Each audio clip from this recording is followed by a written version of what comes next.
दक्ष police news, पहिले खाकी मग बाकी। इगतपुरी नगर परिषदेची प्रारूप प्रभाग रचना 18 ऑगस्ट रोजी जाहीर झाली होती। हरकत घेण्यास 31 ऑगस्ट पर्यंत मुदत होती।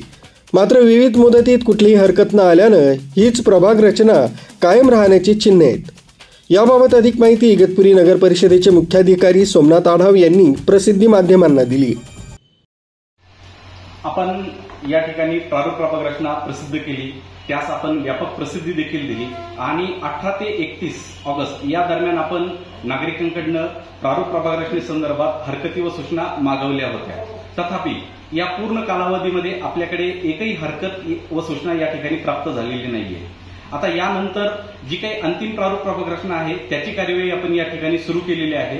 हा संपूर्ण जो काही आपला प्रारूप प्रभाग रचनेचा प्रस्ताव होता तो आता परत आपण जिल्हाधिकारी महोदयांकडे, त्यानंतर नगर विकास विभाग आणि त्यानंतर परत आपण माननीय राज्य निवडणूक आयोगाकडे तो सादर करून साधारणतः 30 सप्टेंबर पर्यंत अंतिम प्रारूप प्रभाग रचना आपण या ठिकाणी अंतिम करून प्रसिद्ध करणार आहोत। नगराध्यक्ष पदाच्या आरक्षणाच्या बाबतीत नगराध्यक्ष पदाच्या आरक्षणासंदर्भात अजून कुठलेही डिरेक्शन्स शासन स्तरावरून प्राप्त नाही आहेत।